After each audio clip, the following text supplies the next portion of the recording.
Hello दोस्तों। सबसे पहले मैं आपसे रिक्वेस्ट करना चाहती हूँ कि वीडियो देखने के बाद सब्सक्राइब ज़रूर कर लीजिएगा। मैं इन वीडियोस को बनाने में बहुत मेहनत करती हूँ और इसी से मैं अपना खर्चा चलाती हूँ। जो भी सब्सक्राइब करेगा मैं दुआ करती हूँ कि उसकी ज़िंदगी बहुत अच्छी, अमीर और खुशहाल हो। प्लीज़ प्लीज़ सब्सक्राइब कर लीजिएगा। सुबह की पहली किरण अभी छड़ी भी नहीं थी कि रिया ने आंखें खोल दीं। उसकी उम्र सिर्फ 19 साल थी, लेकिन जिंदगी ने उसे इतना बड़ा बोझ उठा दिया था कि कई बार लगता जैसे वह 50 साल की हो गई हो। छोटे से कमरे में बिस्तर पर लेटे लेटे उसने छत को देखा। कल रात चाची ने उसे इतना काम थमा दिया था कि हाथों में छाले पड़ गए थे। फिर भी आज फिर वही रूटीन शुरू होना था। रिया उठी, बालों को जल्दी से बांधा और किचन की तरफ बढ़ गई। चाची सरला ने दरवाजे से ही चिल्लाकर कहा, रिया, चाय बना और जल्दी से नाश्ता तैयार कर। आज तेरे चाचा के बड़े भाई आ रहे हैं। सब कुछ परफेक्ट होना चाहिए। तू कहीं नजर ना आए, समझी? रिया ने चुपचाप सिर हिलाया। उसकी चाची की यह आदत थी, उसे घर का काम करवाना, लेकिन मेहमानों के सामने कभी न दिखाना। रिया को लगता था जैसे वह इस घर में सिर्फ एक मशीन है जिसे कभी आराम नहीं मिलता। उसके पिता की मौत के बाद उसकी माँ ने भी ज्यादा दिन साथ नहीं निभाए। बीमारी ने उन्हें भी ले लिया। तब से रिया अपने चाचा चाची के यहाँ रह रही थी। चाचा तो ठीक थे, लेकिन चाची सरला और उनकी दोनों बेटियां नेहा और प्रिया उसे कभी बहन जैसा नहीं मानती थीं। रिया उनके लिए बस एक फ्री की नौकरानी थी। नाश्ता बनाते बनाते रिया की आंखों में आंसू आ गए। भगवान, कब तक यह जिंदगी चलेगी? वह मन ही मन बुदबुदाई, लेकिन कोई जवाब नहीं मिला। बस चूल्हे की आग जलती रही। दोपहर होते होते घर में मेहमानों का आना शुरू हो गया। चाचा के बड़े भाई अजय शर्मा, जो शहर के बड़े बिजनेसमैन थे, अपनी पत्नी और बेटे के साथ आए थे। पूरा घर फूलों और मिठाइयों से सजा था। रिया को चाची ने पिछवाड़े वाले कमरे में भेज दिया था, जहां पुराने कपड़े और सामान रखा था। यहाँ बैठ और चुपचाप रह, बाहर मत निकलना, चाची ने सख्ती से कहा था। रिया ने खिड़की से झांक कर देखा। मेहमान हंस बोल रहे थे। नेहा और प्रिया नई नई साड़ियां पहने सबका ध्यान खींच रही थीं। रिया का दिल भारी हो गया। वह भी तो उम्र में उनसे छोटी नहीं थी, लेकिन किस्मत ने उसके साथ क्या सुलूक किया था। शाम ढलते ढलते अचानक घर में हलचल मच गई। रिया, रिया कहाँ है? चाची की तेज आवाज आई। रिया दौड़कर आई तो देखा कि चाची का चेहरा लाल हो रहा था। तेरे कारण सारा पानी खत्म हो गया, जल्दी जा, पड़ोस से 2 बाल्टी पानी ले आ, मेहमानों को चाय बनानी है। रिया ने थके पैरों से बाल्टी उठाई और बाहर निकली। सड़क पर अंधेरा छा रहा था। पड़ोस थोड़ा दूर था। रास्ते में बारिश शुरू हो गई। वह भीगती हुई पानी भरकर लौटी तो उसकी साड़ी पूरी तरह गीली हो चुकी थी। घर पहुंचते ही चाची ने डांटा, इतनी देर लगाई, अंदर जा और चुपचाप काम कर। रिया ने पानी रखा और रसोई में चाय बनाने लगी। तभी अचानक उसका पैर फिसला और ट्रे हाथ से छूट गई। सारी चाय का सामान फर्श पर बिखर गया। चीनी की आवाज पूरे ड्राइंग रूम तक गई। सारे मेहमानों की नजरें रसोई की तरफ घूम गईं। चाची सरला भागती हुई आईं। रिया, तूने फिर से शरारत की? लेकिन इससे पहले कि वे कुछ और कहतीं, रिया ने झुककर सामान समेटना शुरू कर दिया। उसके गीले बाल चेहरे पर चिपके हुए थे। गोरा चेहरा, बड़ी बड़ी आंखें और थकान के बावजूद भी जो नम्र मुस्कान थी, उसे देखकर अजय शर्मा के बेटे विशाल का ध्यान गया।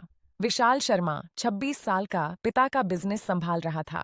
वह हमेशा व्यस्त रहता था, लेकिन आज उसकी नजर उस लड़की पर अटक गई जो बिना किसी शिकवे के फर्श साफ कर रही थी।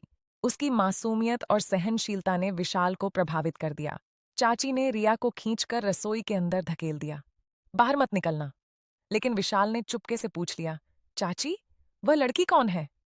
सरला ने बनावटी मुस्कान के साथ कहा, वो हमारी दूर की रिश्तेदार है, यहाँ मदद करने आई है। रात को जब सब सो गए तो रिया बरामदे में बैठकर रो रही थी। उसके हाथों में छाले थे, कमर दर्द कर रही थी। तभी उसे लगा किसी ने उसके कंधे पर हाथ रखा। वह घबराकर पीछे देखी तो विशाल खड़ा था। डरो मत, मैं तुम्हें नुकसान नहीं पहुंचाऊंगा, विशाल ने धीरे से कहा। तुम यहाँ किस तरह रहती हो? तुम्हारी आंखों में दर्द साफ दिखता है। रिया ने आंसू पोंछे और चुप रहने की कोशिश की, लेकिन विशाल ने जिद की। आखिरकार रिया ने अपनी कहानी सुनाई। पिता की मौत, माँ का जाना, चाचा चाची का घर, रोज का शोषण। विशाल सुनता रहा। उसके मन में गुस्सा और दया दोनों उभरे। कल सुबह मैं तुमसे फिर मिलूंगा, उसने कहा और चला गया। अगले दिन चाचा के भाई जाने वाले थे, लेकिन विशाल ने अचानक कहा, पापा, मैं यहाँ कुछ दिन और रुकना चाहता हूँ, बिजनेस का कुछ काम है। अजय शर्मा हैरान हुए, लेकिन मान गए। विशाल ने चुपके चुपके रिया से बातें शुरू की। वह जान गया कि रिया पढ़ाई में बहुत होशियार थी, स्कूल में टॉप करती थी, लेकिन चाची ने आगे पढ़ने नहीं दिया। रिया को गाने का भी बहुत शौक था, वह अकेले में भजन गाती थी। एक दिन विशाल ने चाची से कहा, सरला आंटी, रिया को हमारे ऑफिस में काम करने का मौका देना चाहता हूँ, वह होशियार लगती है। चाची ने इनकार कर दिया, वह यहाँ जरूरी है। लेकिन विशाल ने जिद की। आखिरकार चाचा ने बीच बचाव किया। ठीक है, लेकिन वेतन हमें देना पड़ेगा। विशाल ने राजी होकर कहा, मैं उसे अच्छा वेतन दूंगा। रिया पहली बार ऑफिस गई। वहां उसे छोटा मोटा काम मिला, फाइलें व्यवस्थित करना, कॉल लेना, लेकिन विशाल उसे हर छोटी बात सिखाता। रिया सीखने की दीवानी थी। कुछ महीनों में वह ऑफिस की जरूरी हिस्सा बन गई। विशाल रोज उसे घर छोड़ने जाता। रास्ते में बातें करते। रिया की हंसी वापस लौटने लगी थी। वह विशाल को अपना भरोसेमंद दोस्त मानने लगी थी। लेकिन चाची सरला को यह सब पसंद नहीं था। उन्होंने सोचा कि रिया अब उनकी गुलामी से बाहर निकल रही है। उन्होंने रिया को घर पर और ज्यादा काम देना शुरू कर दिया, ताकि वह ऑफिस में थक जाए। एक दिन ऑफिस में बड़ा मीटिंग था। रिया ने तैयार किया हुआ प्रेजेंटेशन विशाल को दिया। मीटिंग में क्लाइंट बहुत प्रभावित हुए। विशाल ने सबके सामने रिया की तारीफ की। यह लड़की सिर्फ मेरी सहायक नहीं, मेरी टीम की जान है। रिया शर्म से लाल हो गई।